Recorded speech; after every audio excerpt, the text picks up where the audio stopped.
अस्सलाम वालेकुम। Faisalabad programme news night के साथ मैं हूं आपका मेज़बान मोहम्मद बिलाल डोगर। छोटी ईद गुजरी तो साथ ही मुर्गी की मांग जो है उसके अंदर इजाफा हुआ, क्योंकि लॉकडाउन के अंदर नरमी 2 माह लॉकडाउन के अंदर जो असरात थे मुर्गी की फ़रोख्त थी ना होने के बराबर थी, जिसके बिना के ऊपर चीज़ें जो हैं वो क़ुव्वत ख़रीद नहीं थी, लोग घरों के अंदर मैसूर थे और ख़रीद नहीं हो पा रही थी। तो उसका असर क्या पड़ा, फार्मर ने चूज़ा डालना बंद कर दिया, क्योंकि उसकी जो चूज़ा था वो मर रहा था, मुर्गी मर रही थी, कोई ख़रीदार नहीं था। अब जैसे ही लॉकडाउन खुला है तो मुर्गी की मांग के अंदर इजाफा हुआ है, यानी कि जो घरों के इस्तेमाल करने वाले, और फिर ईद के ऊपर इसका डिमांड बढ़ी थी। ईद के बाद इसकी डिमांड अभी भी है, क्योंकि लॉकडाउन नहीं है, लॉकडाउन के अंदर नरमी है, होटल्स खुल गए हैं किसी शराइत के तहत। लेकिन अब ये मुर्गी पीछे से नहीं है, तो ये 2 माह का जो शॉर्टेज होगा इसे कैसे कवर किया जाएगा। सबसे पहले एक मुर्गी दुकान पे, गोश्त वाली दुकान पे पहुँचे हैं कि सबसे पहले तो SOPs के मुताबिक यहाँ गोश्त जो है वो बनाया भी जा रहा है, मास्क सब कुछ पहना हुआ है, ये मैं पहले बता दूं ताकि दुकानदार ने तमाम चीज़ें मलहूज़ा खाते रखें। लेकिन किस कीमत पे पीछे से सामान माल आ रहा है, फार्मर को क्या नुकसान है, मेडिसिन वाला कैसे मर रहा है, ये तमाम सेक्टर जो है बुरी तरह से मुतासिर कैसे होता है। क्योंकि जब भी गोश्त महंगा होता था हम ज़रूर इनके ख़िलाफ़ प्रोग्राम करते थे और इनको कटहरे में खड़े करके ये सवाल करते थे कि आखिरकार फार्मर, मिडल मैन या जो भी, वो आवाम को लूट क्यों रहा है। लेकिन आज जब बात आई है फार्मर के ऊपर तो हम उनकी आवाज़ भी बने, कि उन्होंने कहा जब आप हमारे खिलाफ हर प्रोग्राम के अंदर बात करते हैं तो आज हमारी भी आवाज़ बने कि हमारा इस्तेसाल हो रहा है, हमारे साथ ऐसा सलूक किया जा रहा है कि हम मरने वाले हैं। फार्म बंद हो चुके हैं, जबकि पहले बंद हो चुके थे, बहुत सारे कंट्रोल शेड अब मज़ीद बंद हो चुके हैं, और ये एक मुर्गी यानी कि मुर्गी के गोश्त का बहरान खड़ा हो जाएगा। दुकानदार मौजूद हैं, फिर आगे आ जाए। अस्सलाम वालेकुम जी वालेकुम सलाम। अच्छा, ईद गुजरी, ईद के बाद जो है जो गोश्त की सप्लाई है उसके अंदर डिमांड बढ़ गई, क्योंकि लॉकडाउन में नरमी आई।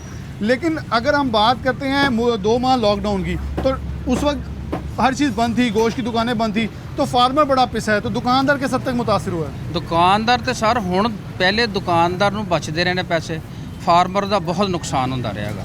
लेकिन हुण आके फार्मर माल नहीं दे रहा तो 215 रुपए की साड़ी खरीद है, 220 रुपए किलो असीं वेचते पे हैं DCO रेट के हिसाब नाल। लेकिन जे गोश्त वाल देखा जाए तो 324 रुपए निकलता है, असीं 320 दे दें। लेकिन साड़ी भी तो कोई दुकानदारी है ने, बच्चे ने, मुलाजम ने, असीं कित्थों सारे कढ़ना है। दुकानदार नूं किन्ना बच जाता है तकरीबन फी किलो दे सर 10 रुपए किलो दे होण, 10 रुपए किलो दे होण, शाम नूं जाके 5 रुपए 6 रुपए लभदे ने, क्योंकि जदों इहनूं सी जानवर नूं चुक के दोबारा सिटना उन्हें 50-100 ग्राम की तो वेट कर देनी। दुकानदार किहड़े पासे जाएगा। गाहक जिहड़ा आंदा है, गाहक ये गल कह रहा है कि दुकानदार जो भी कमा रहा दुकानदार कमा रहा। सानू 8600 रुपए की मंडी आई है, 8600 का लग के 9000 तक मंडी चलती पई है। लेकिन 9000 के हिसाब नाल हुण ते कोई पता नहीं उत्तों ही आ गए ने कोई बंदे भी मुर्गी अगे लभ रही सी, हुण लभ नहीं रही है। जे लभ रही है तो कहते ए रेट लगेगा, लैनी लै लो, नहीं लैनी। थोड़े ख्याल ना फार्मर सच्चा है, वो कह रहा है जी मैं हुण माल पा नहीं सकता, मेरे नुकसान बहुत हो गया। नहीं फार्म च माल सर है, अगर ज़्यादा रेट नाल फार्म को माल निकलता पिया तो घट रेट नाल क्यों नहीं निकलता पिया। कौन यकीनी बना सकता है इस रेट तो DCO साहब इस चीज़ पर गौर करन। DCO साहब चाहिए है, असी अदारियां नाल ते नहीं ना लड़ सकते। सानू 10,000 रुपया जुर्माना करते पे ने, लेकिन असी महंगी ਲਈ महंगी बेचनी है सर। सानू लिस्ट कुछ आ रही है, DCO साहब कह रहे हैं 7800 रुपये मंडी है, सानू 8600 रुपये। मिडल मैन ਦੇ ਉੱਤੇ ਜਿਹੜਾ DC ਦਾ ਜਾਂ ਉਹਦੇ ਹੁਕਮਾਂ ਜਿਹੜੇ ਅਦਾਰੇ ਅਹੁਦੇਦਾਰ ਆ ਉਹ ਨਾਕਾਮ ਹੋ ਚੁੱਕੇ ਆ जी बिल्कुल, वो हवा च उड़ गए ने। लेकिन असी नहीं टकराओ चाहते, असी कहने असी लिस्ट ना बेचने हैं। साढ़े को 1 तरीक तो लाके हुण तक दी लिस्ट देख सकते हो, लेकिन अज नहीं असी लाई हैगी है, क्योंकि DCO साहब ने तो 7800 रुपये रेट दिता, फार्मर माल नहीं भरा रहा। ये आड़तियां का कहन है, सानू नहीं पता है। असी सारी रात सुते नहीं है, माल वास्ते, दुकानदारी वास्ते, बच्चों के पेट वास्ते सारी रात नहीं सुते। माल कितना मिल रहा डिमांड के उत्ते मिल रहा या घट मिल डिमांड सर जिन्नी साडी हैगी सानू मिल रहा, लेकिन रेट तो देखो ना, रेट देखो ज़्यादा है। 8600 रुपये रेट है, 215 रुपये की खरीद हैगी, असी 20 बेच रहे हैं। सानू शाम को पता नहीं लभना है, जानवर वजन घटाता है। जानवर वजन कम करता है। ये दुकानदार की दुहाई थी, वो कह रहे थे कि किसी का कोई नहीं पता कौन मर रहा है कौन जी रहा है, लेकिन दुकानदार का इस्तेसाल हो रहा है और वो बुरी तरह से मुतासिर हो रहा है। यहाँ लोग मौजूद हैं, उनसे बात करें। अस्सलाम वालेकुम। वालेकुम की कहते हो चाचा जी। पकवान सेंटर पकवान, अच्छा तुम पकवान सेंटर हो। ये मुर्गी की कीमत अरूज आ रहा, दोबारा उत्ते चढ़ रहा रेट, तो फार्मर पिछों कह रहे जी मेरे को माल नहीं है, क्योंकि मैं 2 महीने इन्ना खसारे मैं माल पाया नहीं। तो इतने दुकानदार जो कह रहे हो, कह रहे असी महंगा बेचते, इसलिए मौजूद है, सानू पिछों महंगा आ रहा। थोड़े ख्याल नाल की चक्कर चल रहा है। ਚੱਕਰ ਫਾਰਮਾਂ ਵਾਲੇ ਚਲਾ ਰਹੇ ਨੇ, ਆੜਤੀ ਚਲਾ ਰਹੇ ਨੇ।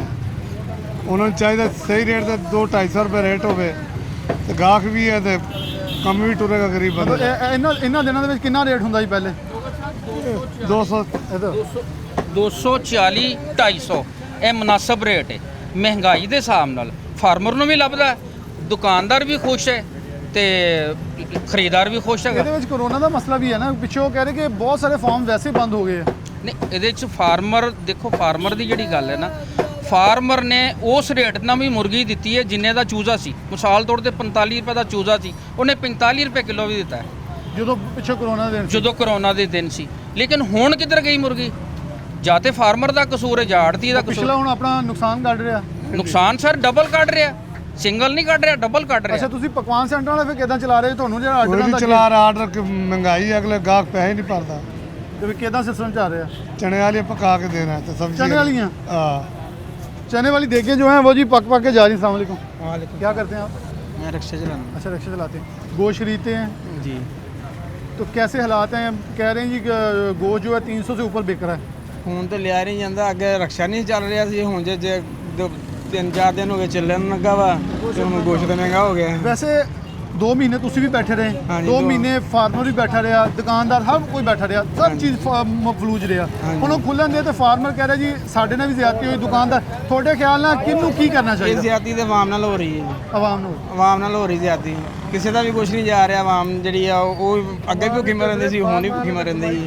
ਤੇ ਕੌਣ ਇਹਦੇ ਵਿੱਚ ਹੁਣ ਐਕਸ਼ਨ ਲੈ ਸਕਦਾ? ਕੀ ਇਹਦੇ ਵਿੱਚ ਡੀਸੀਓ ਸਾਹਿਬ ਐਕਸ਼ਨ ਲੈਣ, ਜਿਨ੍ਹਾਂ ਕੋਲ ਇਖਤਿਆਰਾਤ ਆ। ਡੀਸੀਓ ਸਾਹਿਬ ਦਾ ਕੰਮ ਆ ਨਾ ਇਖਤਿਆਰਾਤ ਦਾ ਆਪਣਾ ਇਸਤੇਮਾਲ ਕਰਨ। ਇਹ ਜਿਹੜਾ ਕੰਮ ਹੈ, ਜਿਹੜਾ ਵਧਾਈ ਹੋ ਰਹੀ ਹੈ, ਇਹ ਡੀਸੀਓ ਸਾਹਿਬ ਦੇ ਮੁਤਲਕਾ ਹੈਗਾ ਕੰਮ। ਉਹਨਾਂ ਨੂੰ ਚਾਹੀਦਾ ਕਿ ਇਹਨਾਂ ਤੇ महंगाई पे कंट्रोल करना। महंगाई पे कंट्रोल करें। डीसी साहब है, उनकी जो कमेटी, उनकी टीम जो है इस पे एक्शन ले। अस्सलाम वालेकुम। क्या करते हैं आप? मैं प्रेस का काम करता अच्छा, हूँ। प्रेस। हाँ जी। स्लीमी प्रिंटिंग प्रेस। अच्छा, प्रेस का काम करते हैं। ये आपके प्रेस भी बंद रहे हैं 2 माह। हाँ, बिल्कुल। अब क्या हालात हैं जब खुल रहा है सिस्टम? तो सब हालात- चीज़ें देखें, हम असल प्रोग्राम आज कर रहे हैं कि 2 महीने पहले जब बंद होने के बाद सब जो है हर चीज़ मफलूज हो रही है, सही। हर बंदा मुतासर है। बिल्कुल। कोई किसी का गिरेबान पकड़ा तो किसी का। ਬਿਲਕੁਲ ਸਹੀ ਗੱਲ ਆ। ਮੁਰਗੀ ਜਿਹੜੀ ਆ ਨਾ ਸਾਡੀ ਪਹੁੰਚ ਤੋਂ ਬਾਹਰ ਹੋ ਗਈ ਆ ਤੇ ਮਹਿੰਗਾਈ ਬਹੁਤ ਹੋ ਗਈ ਆ। ਡੀਸੀਓ ਸਾਹਿਬ ਨੂੰ ਚਾਹੀਦਾ ਨਾ ਇਹਦਾ ਕੋਈ ਹੱਲ ਕਰੇ, ਕਹਿੰਦੇ ਇਹ ਗੱਲ ਕਰਨ ਦਾ ਮੇਰਾ ਮਕਸਦ ਸਾਡੀ ਪਹੁੰਚ ਨਹੀਂ ਤੇ ਅਸੀਂ ਕਿੱਥੋਂ ਲੈਣਾ ਹੈ। लेकिन हर कारोबार के अंदर पैसे बढ़ा दिए गए हैं। हाँ, बिल्कुल। महंगाई कम होने की वजह महंगाई ज्यादा होगी, क्योंकि वो बहुत ही। कह रहे हैं हमारी खरीदो हमारी ਮੈਂ जो, ਕਹਿੰਦਾ ਭਾਈ ਜਾਨ ਬਹੁਤ तो डबल हो गई है। हाँ। क्योंकि लोगों ने अपना खसारा पूरा करना है। ਮੈਂ ਖਜ਼ਾਰਾ ਪੂਰਾ ਕਰ ਰਿਹਾ ਅਗਲੇ ਕਿਉਂਕਿ ਜੀ ਇਹਦੇ ਸਾਡੇ ਉੱਥੇ ਮਾਲ ਨਹੀਂ ਜੀ, ਫਲਾਣੀ ਗੱਲ ਆ ਜੀ, ਸਭ ਕੁਝ ਹੈਗਾ, ਫਿਰ ਵੀ ਤੁਹਾਨੂੰ ਤੰਗ ਆਪਣਾ ਕਰ ਰਿਹਾ। ਹੁਣ ਆੜਤੀਆ ਔਰ ਡੀਸੀਓ ਸਾਹਿਬ, ਇਹ 3-4 ਦਿਨ ਤੋਂ ਇਹਨਾਂ ਦਾ ਕਲੈਸ਼ ਚੱਲਦਾ ਪਿਆ। ਸਾਨੂੰ ਰਾਤੀ ਆੜਤੀਏ ਨੇ ਮੈਸੇਜ ਕਰ ਦਿੱਤਾ ਕਿ ਸਵੇਰੇ ਸਾਡੀ ਹੜਤਾਲ, ਅਸੀਂ ਮੁਰਗੀ ਨਹੀਂ ਦੇਣੀ ਹੈਗੀ। ਅਸੀਂ ਫਿਰ ਕੋਸ਼ਿਸ਼ ਕੀਤੀ ਯਾਨੀ ਹੋਰ ਪਾਸੇ ਕਿਸੇ ਤੋਂ ਖਰੀਦਣ ਦੀ। ਉਹਨਾਂ ਨੇ ਆਵਾਜ਼ ਦਿੱਤੀ, ਉਹਨਾਂ ਨੇ ਕਿਹਾ ਜੀ ਇਹ ਰੇਟ ਜੇ, ਲੈਣੀ ਲੈ ਲਓ, ਨਹੀਂ ਲੈਣੀ ਨਾ ਲਵੋ, ਨਾਲੇ ਪੈਸੇ ਜੇਬ 'ਚ ਹੈ ਨੇ, ਪੈਸੇ ਜੇਬ 'ਚ ਹੈ ਤੇ ਸਵੇਰੇ ਮਾਲ ਪਹੁੰਚ ਜਾਏਗਾ। ਉਹ ਕਿੱਥੋਂ ਆ ਜਾਂਦਾ? यानी कि ऐसे ब्लैकमेलिंग वाले सिस्टम चल रहे हैं। ਬਲੈਕਮੇਲ ਹੋ ਰਿਹਾ ਨਾ ਸਰ। 7800 ਰੁਪਇਆ ਰੇਟ ਡੀਸੀਓ ਸਾਹਿਬ ਕੱਢਦੇ ਪਏ ਨੇ। ਡੀਸੀਓ ਸਾਹਿਬ ਨੂੰ ਚਾਹੀਦਾ ਇੱਥੇ ਐਕਸ਼ਨ ਲੈਣਾ ਚਾਹੀਦਾ ਹੈਗਾ। 7800 ਰੁਪਏ ਰੇਟ ਕੱਢਦੇ ਪਏ ਨੇ, ਲੇਕਿਨ ਆੜ੍ਹਤੀਆ ਕਹਿੰਦਾ 8600 ਰੁਪਇਆ ਰੇਟ ਆ। ਲੈਣਾ ਲੈ ਲਓ, ਨਹੀਂ ਲੈਣਾ ਨਾ ਲਵੋ। ਅਗਰ ਲੈਣਾ ਤੇ ਪੈਸੇ ਜੇਬ 'ਚ ਨੇ, ਅਗਰ ਪੈਸੇ ਜੇਬ 'ਚ ਨੇ ਤੇ ਮਾਲ ਆ ਜਾਂਦਾ ਹੈਗਾ। कैश तो कैश। ਕੈਸ਼, ਹਾਂਜੀ, 1 ਰੁਪਿਆ ਨਹੀਂ ਰੈਤ ਕਰਦੇ ਪਏ। 1 रुपया रैत नहीं कर रहे जी। अस्सलाम वालेकुम चाचा जी, की करते हो? ਹਾਂਜੀ की करते हो? ਆ ਸਾਡਾ ਪਕਵਾਨ ਸੈਂਟਰ ਹੈ पकवान सेंटर आ ਤੇ ਮੁਰਗੀ ਦੀ ਕੀਮਤ ਬੜੀ ਉੱਤੇ ਚਾੜੀ ਹੈ। 2 ਮਹੀਨੇ ਤੁਸੀਂ ਵੀ ਬੰਦ ਰਹੇ, ਆ ਵੀ ਬੰਦ ਰਹੇ, ਹਾਲਾਤ ਖਰਾਬ ਰਹੇ। ਹੁਣ ਤੁਹਾਡੇ ਖਿਆਲ ਨਾਲ ਕਿੱਦਾਂ ਦੁਨੀਆ ਵਾਪਸ ਆਈ ਕੰਮ ਤੇ? ਫਾਰਮ ਵਾਲੇ ਨੇ ਜੋ ਰੇਟ ਦੇਣਾ ਉਹਨਾਂ ਨੇ ਉਹੀ ਦੇਣਾ ਜੀ।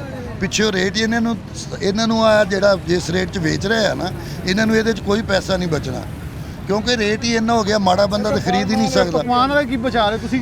ਅਸੀਂ ਕਰ ਹੀ ਨਹੀਂ ਰਹੇ, ਸਾਡਾ ਪਕਵਾਨ ਬੰਦ ਹੈਗਾ ਜੇ ਅਸੀਂ ਇਸ ਤੋਂ ਕੰਮ ਹੀ ਨਹੀਂ ਕਰ ਰਹੇ। ਚਨੇ ਤੇ ਸਬਜ਼ੀਆਂ ਵੈਜੀਟੇਬਲ ਕਰ ਰਹੇ ਹਾਂ। ਇਹ ਤੁਹਾਡੀ ਕੀ ਤੁਸੀਂ ਸਮਝਦੇ ਕਿੱਦਾਂ ਵਾਪਸ ਆਇਆ ਜਾ ਸਕਦਾ? ਕੀ ਕਿੱਦਾਂ ਹਾਲਾਤ ਠੀਕ ਹੋਣ? ਸਰ ਜੀ ਇਹ ਥੱਲੇ ਆਏਗਾ ਤੇ ਰੇਟ ਘਟੇਗਾ।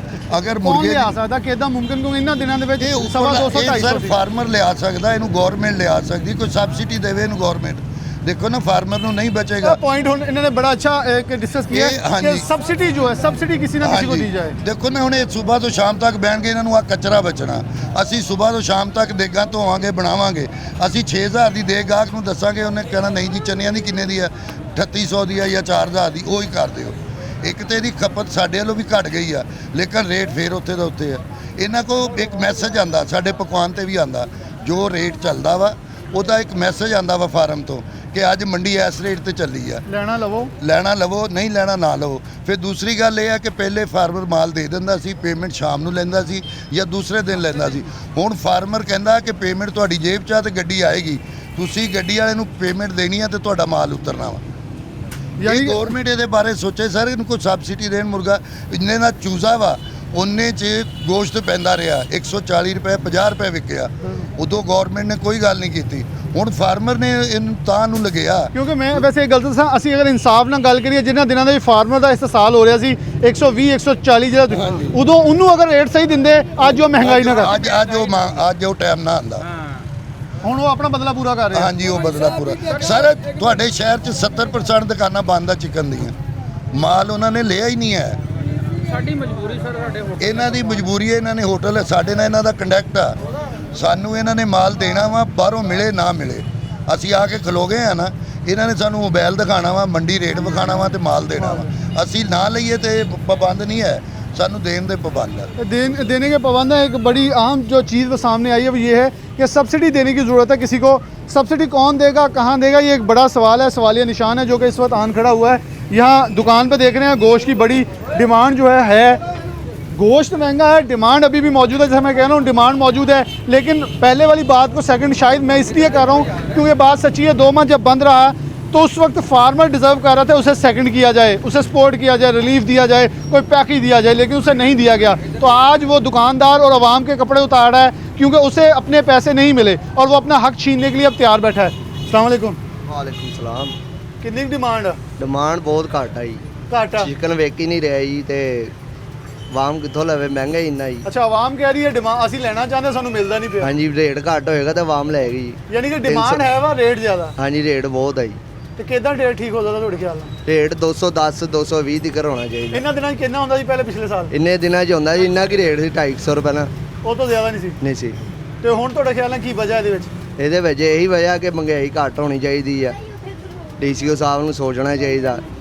ये आवाम जो है अपने जो तासुरात है वो दे भी रही है, बता भी रही है उन्हें किन मुश्किलात का शिकार है, क्या उन्हें मसाइल दरपेश हुए इस लॉकडाउन के अंदर। प्रोग्राम का मकसद भी आज का यही है कि लॉकडाउन से जब हम निकल आ रहे हैं तो हमें किन किन मुश्किलात का सामना करना पड़ेगा। हम दस्तों गिरबान हो रहे हैं, हमने इस दस्तों गिरबान होते हुए कौन से हकूक़, कौन से हक़ाइक़ जो हैं उससे अब अपना चेहरा मैं कहता हूँ बेनकाब करना है। यानी कि हमने देखने हैं वो हक़ाइक़ हैं, हमने तस्लीम करते हुए आगे बढ़ना है ताकि हम एक दूसरे के दस्तों गिरबान हों। और ख़ास तौर पर ये हक़ाइक़ मैं हुकूमत को दिखा रहा हूँ। खुदारा अपनी आंखें खोलिए, ये ना हो देर हो जाए, यहाँ लोगों की लड़ाइयाँ शुरू हो जाएं। कुछ करें, एक्शन लें, रिलीफ पैकेज दें, जो भी दें। जैसे आप कंस्ट्रक्शन इंडस्ट्री को बड़ा कुछ दे रहे हैं, ऐसे सब इंडस्ट्री आपसे कुछ ना कुछ डिज़र्व कर रही है, उम्मीद लगाए बैठी है। उम्मीद पर पूरा उतने एक छोटी सी ब्रेक को दोबारा हाजिर होते हैं।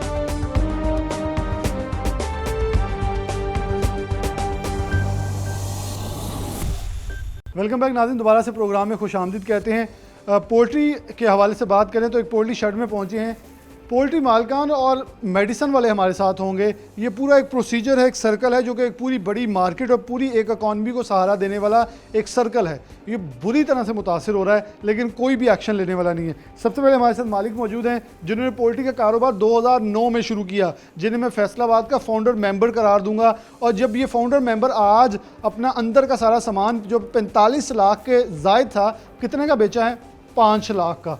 ये इतना बड़ा नुकसान बर्दाश्त कर रहा है एक वो फार्मर जो कि फाउंडर मेंबर था और जो खुद मोटरसाइकिल पे वापस आ चुका है गाड़ियों से। तो ये हालात सिर्फ उसके हैं जिसने ये शुरू किया, जिसके पास इनिशिएटिव था, जिसके पास आइडिया था। लेकिन वो लोग जो ऐसे सैकड़ों हैं, क्या क्या उनकी कहानी होगी। सबसे पहले इनसे बात करते हैं। अस्सलाम वालेकुम। बिस्मिल्लाहिर्रहमान। अच्छा, थोड़ा बताइए कब से ये कारोबार शुरू किया और ये कोरोना की वजह से किस हद तक मुतासर हुए हैं? भाईजान, मैंने 2009 में ये पोल्ट्री का बिज़नेस किया। मैं इसको पोल्ट्री नहीं, मैं इसको एक माफिया का नाम दूंगा।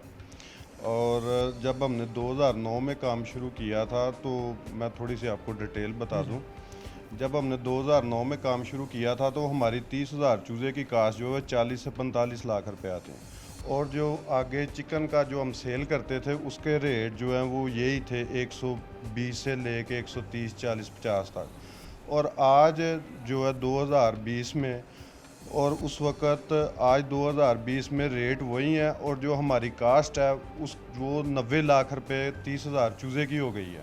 ठीक है, उस वक़्त हमारा फीड का रेट जो था वो 1100 रुपये था। इस वक्त रेट जो है 3500 रुपया हो चुका है। और आप उस 2011 के मकई के रेट चेक कर लें, सोयाबीन के चेक कर लें, पेट्रोल के रेट चेक कर लें, वो वहीं पे है। और ये एक बहुत बड़ा माफिया है और इन माफिया के आगे जो हैं वो पंजे हैं, हर शहर में इनके पंजे हैं। और बहुत सारे लोग इनके जो हैं आप देख लें, हमारे फैसलाबाद में देख लें, इरफान भट्ट साहब हैं, बहुत सारे जो हैं डीलर जो हैं वो उनकी बेसिक क्या थे और अब वो क्या हैं। अच्छा, ये मुझे बड़ा इंटरेस्टिंग बात यहाँ थोड़ा आगाह करेंगे। वो लोग क्यों जब आप फाउंडर मेंबर आपके साथ ही उन लोगों ने शुरू किया, आज वो लोग इस हद तक पावरफुल हो गए कि आपके शर्ट बंद करवा चुके हैं, लेकिन उनका कारोबार नहीं बंद हुआ, वो वहीं के वहीं टाइकॉन बन सर गए। हमने 2011 में 1 करोड़ रुपए के साथ बिज़नेस शुरू किया था और आज हमने अपना बिज़नेस जो है वो 20-25 लाख में सारा शेड गिरा के उसको बंद कर दिया है। और इन लोगों ने जो इनके पास बेसिक कुछ भी नहीं था और ये लोग करोड़ों नहीं अरबापति बन गए। ये रात को 20-25 लाख रुपया ना कमाए तो उनको नींद नहीं आती। तो ये कैसे चूज़े के ऊपर कैसे कमाते थे? फॉर एग्जांपल अब ईद के बाद सीज़न चल रहा है तो लोगों की डिमांड है, चूज़ा पीछे है, वो दुकानदार कहता है चूज़ा क्योंकि आ रहा है तो है पीछे। तो आपके ख्याल में चूज़ा पीछे है फार्म्स के अंदर? सर ये एकदम माफिया, मैंने आपको शुरू में इसका नाम लिया कि ये पोल्ट्री नहीं एक माफिया है। ये माफिया जो है ये आहिस्ता आहिस्ता पहले इन्होंने फीड के रेट बढ़ाए, उसके बाद कुछ लोगों से ये जो हम शेड करा रहे हैं ये सारा सामान ये हमारे शेड ये माफिया करा रहा है और माफिया ही वो ख़रीद रहा है हमारे शेड। इन्होंने ख़रीद के अपने फार्मों में चूज़े डाल लिए, लोगों को फीड देनी बंद कर दी और अब इनका चूज़ा मार्केट में है। इनका चूज़ा 180 रुपये में बिक रहा है।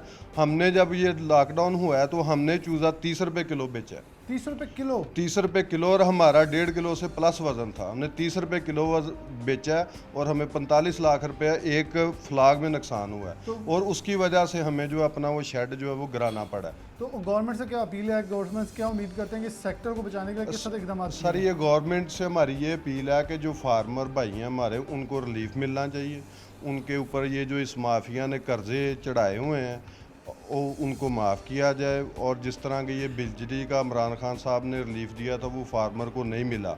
आज अभी भी हमें कल बिल आया तो वो बिल में वो सारा बिल आया, कोई हमें माफ़ नहीं हुआ। हालांकि उन्होंने कहा था कि 50 KVA से लेकर 70 KVA तक वो जो बिल माफ़ होंगे 5 KVA से ले, वो कोई बिल माफ़ नहीं हुआ, हमें वैसे ही बिल आ रहे हैं और हमारा जो नुकसान है वो बहुत ज़्यादा हुआ है। नुकसान बहुत ज़्यादा हुआ है। एक उन्होंने बुनियादी चीज़ कही कि वो लोग जो हैं वो ख़ास तौर पर जो इनके साथ शुरू करके आज माफिया बन चुके हैं वो भी फॉर्म के ऑनर हैं, लेकिन फॉर्म के ऑनर कैसे बने? वो मिडल मैन था। उन्होंने अब इनको जब देखा नुकसान में जाते, उन्होंने अपनी मिडल मैन की जो पावर थी, जो पैसे बचे हुए थे, वो उठा के इनका फॉर्म खरीद लिया, जैसे समाज खरीद के अपना बना दिया। अगर कल को डीसी के साथ कहीं मुलाकात होती है तो फार्मर बन के खुद भी बैठ जाएंगे। वो मिडल मैन भी खुद हैं, फार्मर भी खुद हैं, यानी कि इस्तेसाल करते हुए फार्मर को अंदर से उन्होंने एग्जिट कर दिया है और ख़ुद उसके ऊपर काबिज हो गए हैं। बिल्कुल ऐसे हमारे सब्ज़ी और फ्रूट मंडियों के अंदर हुआ है। जब हमारा फार्मर अपने पाँव पे अपनी फसल बेचता था और मंडी में ला के बेचता था, सब कुछ ठीक था, लेकिन आज जब हुकूमत इस चीज़ के ऊपर अमल दरामद कराना चाहती है कि फसल खुद ला के फार्मर मंडी के अंदर बेचे तो वो बेच नहीं सकता। क्यों? उसको इस वक्त के जो उसका आड़तिया है उसने इतना अपने कब्जे में किया हुआ है, उसको इतनी अद्वियात, उसको खादें और सब कुछ दे के पैसे दबाया हुआ है, मकरूज़ किया हुआ है कि वो अपनी सब्ज़ी या फ्रूट या अपनी मेहनत खुद नहीं बेच सकता।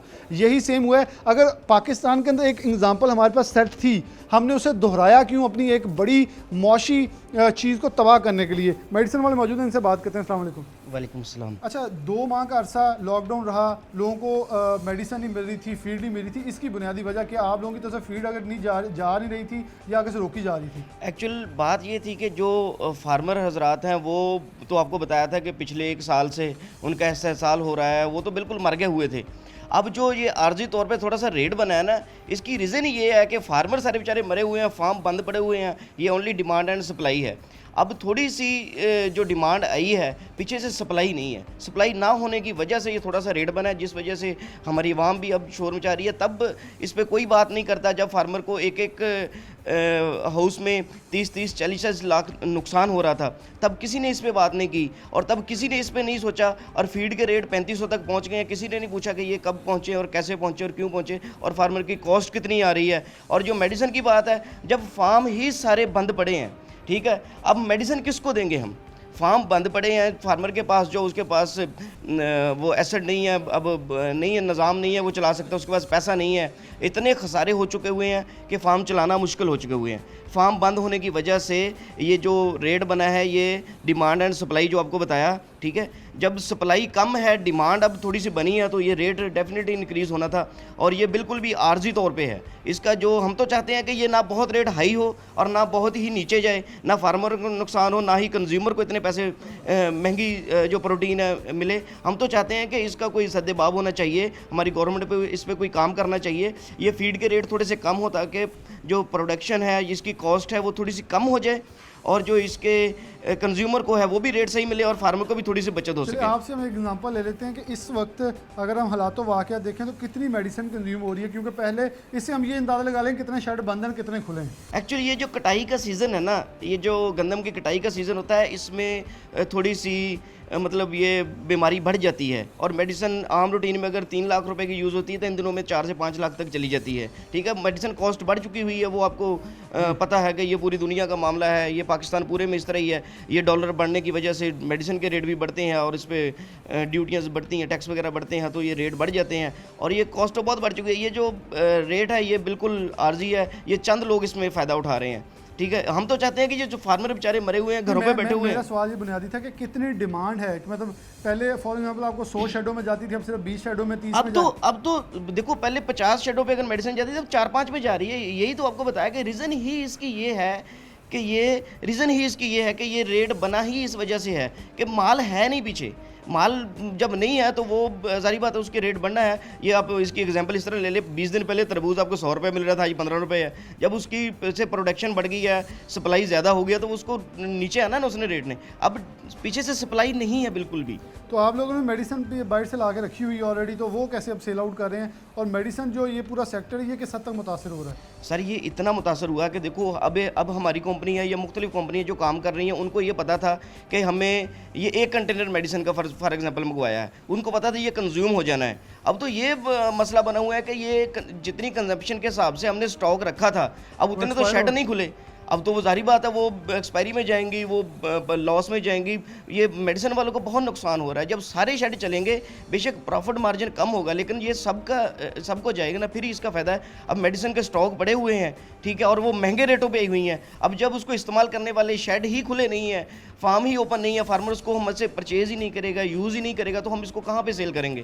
क्या डिमांड होगी गवर्नमेंट से, गवर्नमेंट के बिहाफ पे गवर्नमेंट से क्या उम्मीद रखते हैं कि वो क्या करें, क्या कंपनसेशन दे, क्या इकदाम करें कि फौरी इसमें कोई बेहतरी आ सके? हम तो ये कहते हैं कि ये सबसे पहले फार्मर के साथ इनको शाना बिशाना होना चाहिए और जो फीड रेट्स इतने बड़े हुए हैं इसकी ना समझने वाली बात है कि ये 3500-3400 जो रेट बना हुआ है ये बिल्कुल भी ना समझने वाला है। सबसे पहले गवर्नमेंट इस पर एक्शन ले और फार्मर इस पर एहतजाज कर करके थक चुके हुए हैं और एहतजाजन उन्होंने फार्म तक बंद कर दिए हुए हैं। अब ये फीड के रेट कम किए जाएँ, ठीक है, जो मेडिसिन बाहर से इम्पोर्ट होती है और उस पर जो टैक्सेस हैं या ड्यूटीज़ हैं या कस्टम है उसको डिक्रीज़ किया जाए ताकि उसकी कॉस्ट कम हो जाए और ये फार्मर की कॉस्ट कम होगी तो ही वो फार्मर सर्वाइव करेगा ना, और फिर ही मार्केट में जो है चीप रेटों पे ये प्रोटीन आपको अवेलेबल होगी। एक चीज़ मैं इनसे पूछ रहा था जब मुझे बहुत ही बुनियादी चीज़ें मिली थी। अच्छा, आखिरी सवाल आप जो बता दें क्या डिमांड होगी, अब गवर्नमेंट से क्या उम्मीद रखते हैं, क्या फिल फॉर एक्शन होनी चाहिए? सर ये हमारी डिमांड जो है इस माफिया की, जिस तरह के हमारी ये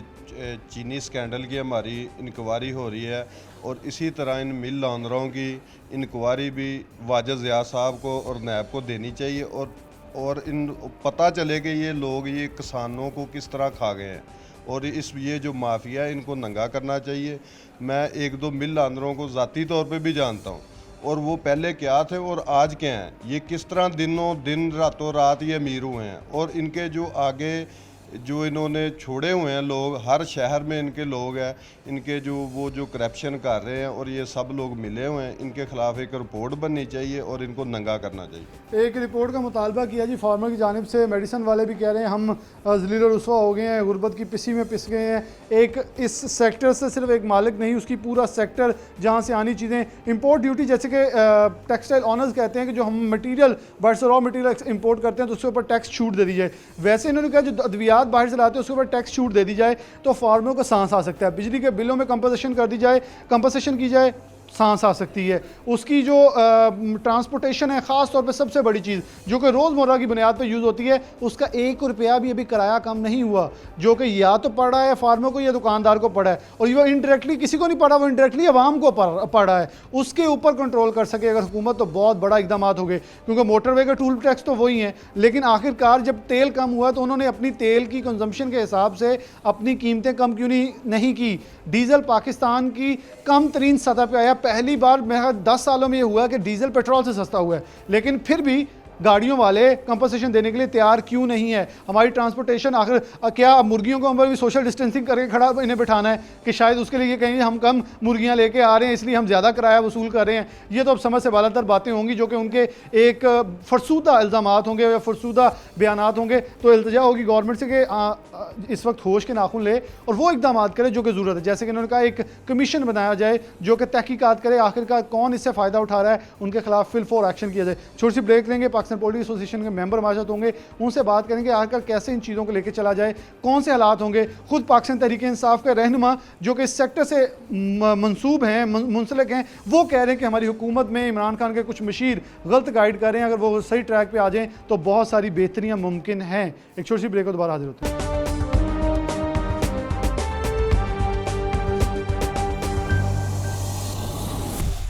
वेलकम बैक नाज़रीन, दोबारा से प्रोग्राम में आपको खुशामदीद कहते हैं। बात कर रहे हैं कि कोरोना से जब हम निकल रहे हैं तो हमें किन किन मसाइल का सामना जो है वो करना पड़ा है, किन किन मसाइल से दो चार होना पड़ा है। जैसे कि हमने मेंटल फिजिकल हेल्थ के ऊपर बात की थी ईद से कबल, ईद से बाद अब ये जो सबसे बड़ा मसला बनेगा जो है मुर्गी के गोश्त का। यानी कि ये कहते हैं कि मुर्गी का गोश्त अगर ना मिले हमें और ये ना होता तो शायद इंसान एक दूसरे को खाते। जिस हद तक गोश्त की खपत है, लेकिन उसकी ज़रूरत पूरी करने के लिए ये बेहतरीन गोश्त था, बेहतरीन ऐसी ग़िज़ा थी जो कि हमारे लिए इस्तेमाल होती थी, जो गरीब भी अपने घर में खा लेता था। इस मौसम में इसकी, जैसे मैं प्रोग्राम के आगाज़ से आखिर तक ये बताता आया हूँ कि इस मौसम के अंदर 250 मैक्सिमम की कीमत होती थी, लेकिन आजकल 320 तक फ़रोख्त हो रही है। कामरान गिलानी मौजूद हैं, पाकिस्तान पोल्ट्री एसोसिएशन के मेंबर भी हैं, Faisalabad chamber of commerce and association के पोल्ट्री एसोसिएशन की जो कमेटी है उसके भी मेंबर हैं। कामरान भाई बहुत शुक्रिया टाइम देने के लिए। बहुत सारी चीज़ें आप डिस्क्लोज़ भी कर देते हैं और बड़े बड़े नाम भी आप डिस्क्लोज़ कर देते हैं। वो लोग बाद में फ़ोन करके आपको भी हमें बड़ी सारी चीज़ें बताते हैं, जी वो आप गलत कर रहे हैं, ऐसा ना करें, और कुछ थ्रेटनिंग कॉल्स भी आ जाती हैं। क्या मसला है, क्या ऐसा इतना बड़ा माफिया, खान साहब भी माफिया नज़र खान साहब को बड़ा आता है इस फील्ड में, इतना बड़ा माफिया क्या है कि जब कोरोना था तो 2 माह के जो असरात हैं वो अब हमें नज़र आ रहे हैं। फार्मर खुद रो रहा है, दुकानदार भी रो रहा है, ग्राहक भी रो रहा है। फ़ायदा अब किसको हो रहा है? औज़ बिल्लाहि मिनश शैतानिर रजीम, बिस्मिल्लाहिर्रहमानिर्रहीम।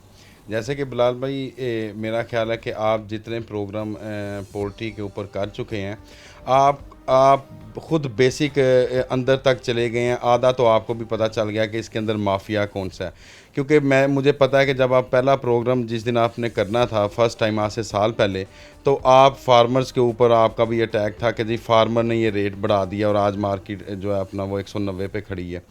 तो लेकिन जब आपने हकीकत देखी इसके, आप ख़ुद गए तहकीक करते हुए अंदर तक, तो आपको पता चला कि बेसिक फार्मर तो इसमें मासूम है। फार्मर तो एक इसमें जो है अपना वो कठपुतली है कि जिसे डोरी हिलाते हैं, वो उस साइड पे उसे मूव करना पड़ता है, क्योंकि फार्मर के हाथ में ना चूज़ा है, ना फार्मर के हाथ में जो अपना बिजली का बिल है, ना फार्मर के हाथ में आपके फीड है, ना मेडिसन है जो बाहर से आती है। ये ऐसे सोर्स हैं कि जो फार्मर के हाथ में नहीं, जिसे उसने परचेज़ करके तो मार्केट में उसकी कास्ट के ऊपर डाल के तो चूज़े को सेल करना है। सेल करने तक भी उसके हाथ में रेट नहीं है।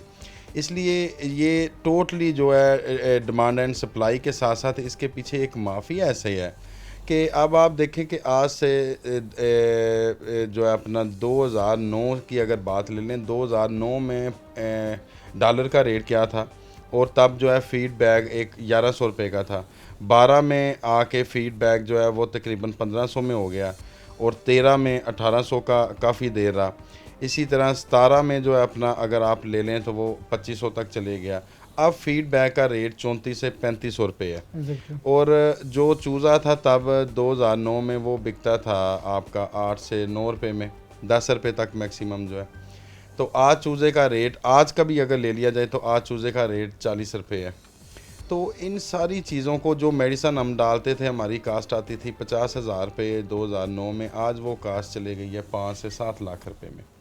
इन सारी चीज़ों को अगर आप कैलकुलेट करते हैं, बिजली के बिलों को कैलकुलेट करते हैं, ये वो फिगर्स हैं जिसमें हम किसी किस्म की मेलाफाइडी नहीं कर सकते। आपके पास हैं, आप उसे कैलकुलेट कर सकते हैं हर तरह से। अब जब ये सारा सिलसिला कार है, मैं तो हुकूमत से बल्कि ये इस चीज़ की रिक्वेस्ट बारहा दफ़ा कर चुका हूँ आपकी वसात से कि इस चीज़ को डीसीओ को, कमिश्नर को अपने अपने डिस्ट्रिक्ट लेवल में देखना चाहिए, चेक इन बैलेंस करना चाहिए। जो फार्मर हैं उनको आपको याद हो कि लास्ट प्रोग्राम में भी मैंने आपको कहा था कि अगर ये एक तीसरी बड़ी इंडस्ट्री है, इसे आपने बैकअप ना दिया, इस पे अगर एक्शन ना लिया तो ये इंडस्ट्री तबाह हो जाएगी। और फिर ये अकेली इंडस्ट्री तबाह नहीं होगी, ये देखें फार्मर के साथ उसकी लेबर भी है अटैच, उसके साथ जो है आपकी ट्रांसपोर्टेशन भी अटैच है, उसके साथ आपकी मिलें, बिजली के बिल, हर चीज़ अटैच है। यानी कि तीसरी बड़ी आपके मुल्क की ये इंडस्ट्री है और इसका कोई पुरसाने हाल इस वक्त नहीं है। कोई बंदा इसे जो है वो ये पुरसाने हाल वाली बात से थोड़ा इस तरफ चलूँगा। जब कोरोना के 2 माह लॉकडाउन के अंदर, ऑलमोस्ट 2 माह लॉकडाउन के अंदर रहे हैं, तब फार्मर उस कीमत पर चूज़ा अपना मुर्गी का गोश्त बेचता रहा जिस कीमत पर शायद उसे चूज़ा भी नहीं पड़ रहा था। वो ये कह रहा था कि उठा लें। कोई बंदे ऐसे भी आपके पास एक्सपीरियंस है जो मुफ्त अपना माल निकालते रहे, लोगों को बांटते रहे कि उनके पास फीड नहीं थी, मेडिसिन नहीं थी, इस हद तक नुकसान में। अब जब ईद के बाद आगे जब वो लॉकडाउन सॉफ्ट होता हुआ, लोगों को डिमांड बढ़ गई है, डिमांड लेना चाह रहे हैं, अब 300 से ऊपर रेट चले गया है। दुकानदार चीख रहा है जी ये हमें पीछे से फार्मर महंगा दे रहा है। फार्मर कह रहा है मैं तो अपनी उसी कीमत पे दे रहा हूँ जो मुझे पड़ रहा है, क्योंकि उससे ज़्यादा दूंगा गवर्नमेंट मुझे गिरफ्तार कर लेगी। फिर वो मिडिल मैन आड़तियाँ सब कुछ कर रहा है, वो दुकानदारों को बोलने की इजाज़त भी नहीं दे रहा कि बोलेंगे तो गोश्त नहीं मिलेगा, फार्मर बोलेगा तुम्हारा मुर्गी नहीं उठाऊँगा। मतलब क्या ये अभी चल रहा है इस वक्त, कोरोना से किस हद तक मुतासिर हुई है ये फील्ड? असल में ये एक कोरोना के साथ जो है ना जी पूरी दुनिया तो मुतासर हुई है, लेकिन जो लाइव स्टॉक का काम है ना जी वो बुरी तरह मुतासर हुआ है। उसकी वजह ये है कि कोरोना में मिसाल के तौर पे एक कपड़े वाला है, दुकान वाला है, तो उसका अगर लॉकडाउन हो गया, शटर डाउन हो गया, बंद हो गया, तो उसका कपड़ा सेव एंड साउंड पड़ा है, वो अंदर पड़ा है, उसकी कीमत वो बढ़ रही है, वो कम नहीं हो रही। वक्त के साथ साथ वो कीमत बढ़ रही है, वो महीने बाद भी बेच सकता है। लेकिन जिस तरह ये क्रैकडाउन अचानक हुआ, उसमें लॉकडाउन हुआ, उसमें क्या हुआ कि ट्रांसपोर्टेशन टोटली सारी एक टाइम में रुक गई जब अचानक हुकूमत ने ऐलान किया। अच्छा, उससे जो है अपना वो ट्रांसपोर्टेशन रुक गई। अब चूज़ा उसने तो फीड खानी है। अब जिस फार्मर के पास फीड नहीं थी तो उसने अपने मिल मालकान अपना पीछे आड़तियों के साथ रब्ता किया, अपने डीलर्स के साथ रब्ता किया कि जी हमें फीड के ट्रक भेजें। तो वो जो आड़तिये थे वो उस वक़्त परेशान हो गए और वो बैक फुट पे चले गए। उन्होंने कहा जी हम फीड आपको नहीं दे सकते, क्योंकि 65 से 70 लाख की फीड जो है अपना। अगर मैं ये कहूँ फार्मर का इन्वेस्टमेंट होती है, दुकानदार ने उठा के बेचनी है, ये 2 बंदे हैं जो कि मेन है। मिडिल मैन क्यों इन्वेस्टमेंट करेगा? वो तो सिर्फ उठाता है, बेचता है और अपने पैसे रोज़ की दिहाड़ी लगा के जेब में चले जाता है। इन्वेस्टमेंट वाला तो फार्मर है, जिसको अगर फीड नहीं मिलेगी तो उससे कहाँ से डालेगा? आड़ती है, उसे कहेगा मैं तुम्हें फीड क्यों दूँ, नुकसान में तुमने जाना, उसको तो नुकसान कोई भी नहीं आड़ती है। वो ये पोल्ट्री का बिज़नेस ऐसा है कि इसमें जो एक डीलर होता है, डीलर जोन सा है, वो फीड में से भी पैसे ले रहा होता है, इंसेंटिव ले रहा होता है। यानी कि वो एक फार्म को फीड देने का कंपनी से गारंटी बीच में अपनी डाल के देने का, उधर से भी मिडल मैन ही कर रहा है। वो उधर से अच्छे खासे अपने जो है वो पैसे कमा रहा है, जो अपना बीच में 5-7 रुपये जो है अपना वो पर बैग वो परसेंटेज अपनी ले रहा है। तो जब वो उसने बैक फुट पे चले गया तो कोई ऐसा सोर्स नहीं था फार्मर के पास कि वो फौरी कोई चीज़ बेच के भी वो परचेज़ कर सकते। तो उस वजह से जो क्या हुआ कि फार्मर के फीड चूज़ों को नहीं डली, तो उनके पास 2 ही हाल थे, या वो उसी कीमत पे जो उनकी कास्ट थी या नहीं थी उस पे वो सेल करते, बल्कि 54 रुपये किलो तक सेल आउट हुआ। और जिनका चूज़ा भी छोटा था उनके मेरे पास ऐसी मूवीज़ और ऐसे जो है अपना वो फार्मर्स पे चलाएंगे भी आपसे आपको मैं दे देता हूँ, रिकॉर्ड है कि जिसमें बाकायदा जो है फीड मिलों वालों ने और ये ब्रोकरों ने हाथ बैक पे कर लिए और फार्मर को जो है चूज़ा मुफ्त ऐलान करके गांव में देना पड़ा, बच्चों को मुफ्त उठवाना पड़ा। जो है ऐसे ऐसे हमारे पास जो है अपना वो मामला, इस वक्त फार्मर मर चुका है, बिल्कुल कोई हाल नहीं। और ये आज मैं आपको फिर एक दफ़ा जो है वार्न करना चाह रहा हूँ आपके वसात से हुकूमत को, यहाँ के फैसलाबाद के DCOs कमिश्नर को, कि अगर आपने इस पे इक़दाम ना किया, अगर आपने इस पे सब्सिडी और रिलीफ फार्मर को ना दिया, कुछ बंदे ऐसे हैं जो फार्मर के नाम पे मसलन गाड़ी वाले, आड़तिये, फीड वाले, ये आपसे जो है वो फार्मर के नाम पे सब्सिडी ले जाते हैं। मेन मैं फार्मर की बात कर रहा हूँ जो कंट्रोल शेड का मालिक होता है, कि उसे बिजली में अगर आपने रिलीफ ना दिया, अब हुकूमत ने रिलीफ तो दिए हैं लेकिन बिजली में अभी तक रिलीफ फार्मर को भी नहीं मिला।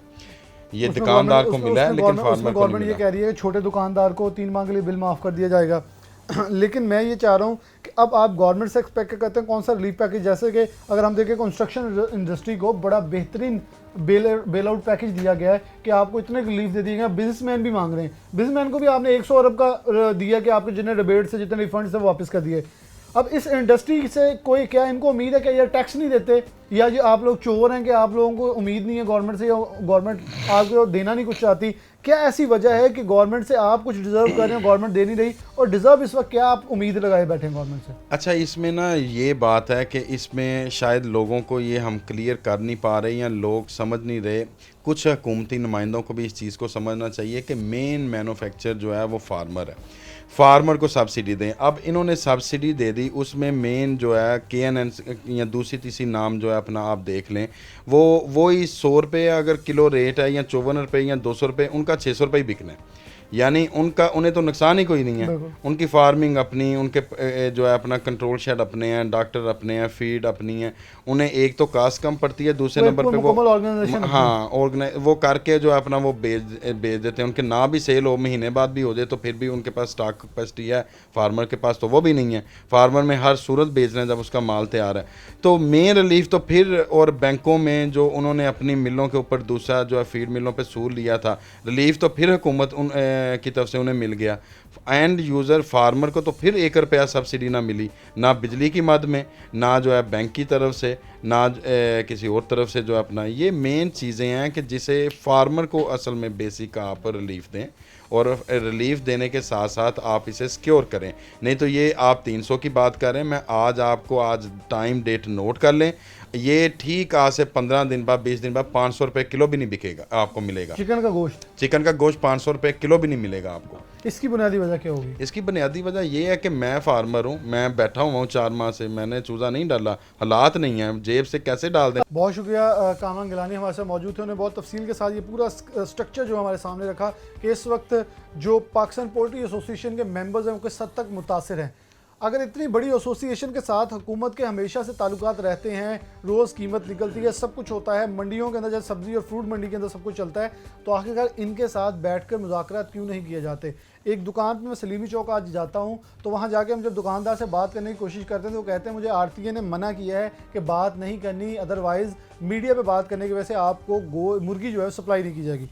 नंबर 1 बड़ा इंटरेस्टिंग उन्होंने मुझे बताया, वो कोई इरफान भट्ट साहब थे, और उनसे मेरा पहले भी एक प्रोग्राम में मैं उनका क्लिप चला चुका हूँ, और फिर कॉल्स भी बहुत आई थी, क्योंकि वो बड़े बाअसर शख्सियत समझे जाते हैं। वो उनके मुताबिक होंगे, मैं उन्हें बात नहीं समझता। लोगों के लिए होंगे या वो किसी को डराने के लिए होंगे। ना तो मैं डरने वाला हूँ और ना मैं इन मामलात के अंदर किसी भी तौर पर खाइफ होऊंगा। मैं DC फैसलाबाद मोहम्मद अली को नाम फिर इनका बताऊंगा, इरफान भट्ट साहब। जब आप रेट के हवाले से मुज़ाकरात करते हैं और आड़तियों को बुलाते हैं तो ये बंदा हमेशा गायब होता है, ये फ्रंटमैन किसी और को भेजता है और ख़ुद किसी मीटिंग में शुमार नहीं होता, लेकिन पीछे से बैठ के सब कुछ चला रहा है। खुदारा इन लोगों को, इन काली भेड़ों को पकड़ें ताकि हमारे पाकिस्तान के अंदर जो कीमतें गोश्त की हैं, सस्ती प्रोटीन है, वो लोगों को मुहैया हो सकें। और गवर्नमेंट अगर कहीं तौर पर फार्मर को अकोमोडेट करने की कोशिश करती है तो वो अकोमोडेशन और रिलीफ जो है आवाम तक क्यों नहीं पहुंच सकता? उसकी बड़ी बुनियादी वजह यह है कि दरमियान में जो बैठे मिडल मैन है, जैसे कि आपने मेरे साथ खुद रमज़ान के दौरान गुलामाबाद मंडी के अंदर खड़े होकर ये कहा था कि जो मिडल मैन है ये एक नासूर है जिन्हें हमें ख़त्म करना है। तो ये नासूर इस फार्मर को भी तबाह करने पर तुले हुए हैं, हमने इधर से भी इनको ख़त्म करना है। इसी के साथ प्रोग्राम न्यूज़ नाइट से इजाज़त दीजिए। अल्लाह हाफ़िज़।